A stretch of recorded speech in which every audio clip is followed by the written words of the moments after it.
আপনারা ইতিমধ্যে জানেন গত 1-3-2026 তারিখে বেলা আনুমানিক 1:30টার দিকে সীতাকুণ্ড পাহাড়ের রাস্তা নির্মাণ শ্রমিকের একটি ফোন পেয়ে সীতাকুণ্ড থানা পুলিশ দ্রুত ঘটনাস্থলে যায় এবং সেখানে দেখে আনুমানিক 7 বছরের একটি মেয়ে আংশিক গলা কাটা অবস্থায় ওখানকার কয়েকজন নির্মাণ শ্রমিক তাকে উদ্ধার করেছে এবং সেখান থেকে থানা পুলিশ অতি দ্রুত সীতাকুণ্ড হাসপাতালে ভর্তি করে এবং পরবর্তীতে উন্নত চিকিৎসার জন্য চট্টগ্রাম মেডিকেলে তাকে ভর্তি করা হয়।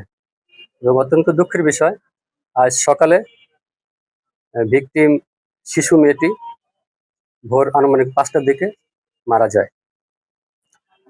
আপনারা জানেন গত 1 তারিখে ঘটনার দিনই সীতাকুণ্ড মডেল থানাতে একটি মামলা হয় নারী নির্যাতন দমন আইনে, এবং তারপর থেকেই থানা পুলিশ অত্যন্ত গুরুত্ব সহকারে এই ঘটনার তদন্তে মাঠে নেমে পড়ে এবং এই মেয়ের বাড়ি কুমিরা থেকে যেখানে ঘটনাস্থল এই সীতাকুণ্ড পাহাড় পর্যন্ত রাস্তার প্রত্যেকটি জায়গায় সিসি ক্যামেরা ফুটেজ সংগ্রহ করে আমরা সেটা বিশ্লেষণ করি।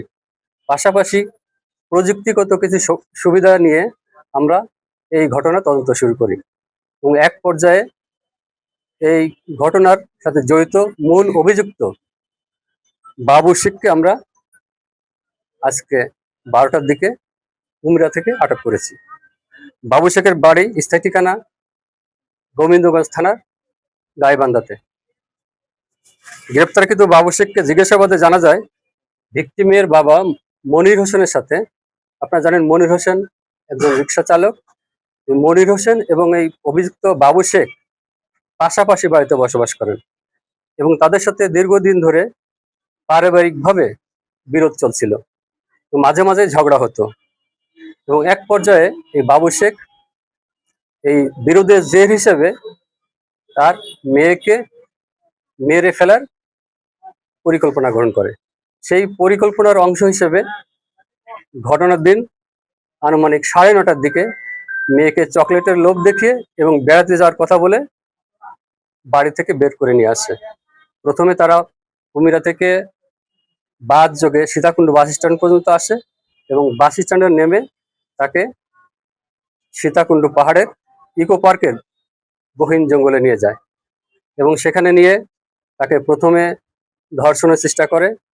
মেয়েটি যখন চিৎকার শুরু করে এবং তার বাবাকে বলে দেবে এই ভয়ে চিৎকার শুরু করে, তখন তার মুখ চেপে ধরে।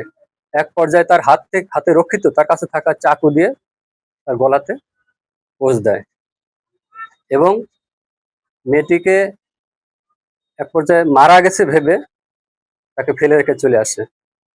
পরবর্তী সময়ে মেয়েটি কোনোভাবে সারভাইভ করে আস্তে আস্তে পাহাড়ের নিচু ঢাল থেকে উপরে উঠে চলে আসে। তখনই আমি এর আগে যেটা বলেছি যে ওখানে যে রাস্তা নির্মাণের শ্রমিক তারা দেখতে পেয়ে থানা পুলিশকে খবর দেয়।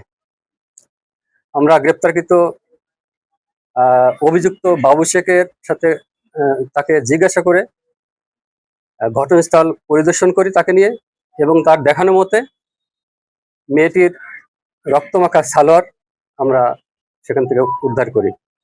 পাশাপাশি মেয়েটিকে চকলেটের লোভ দেখিয়ে বেড়াতে নিয়ে যাওয়ার কথা বলে বাড়ি থেকে যে বের করে নিয়ে আসছে সেই চকলেটও আমরা উদ্ধার করতে পেরেছি। এই ঘটনার সাথে আরো কেউ জড়িত আছে কিনা এ বিষয়ে আমরা তদন্ত অব্যাহত রাখছি এবং গ্রেপ্তারকৃত আসামি বাবু শেখকে পরবর্তী কার্যক্রম গ্রহণের জন্য আমরা শীঘ্রই বিজ্ঞ আদালতে প্রেরণ করব।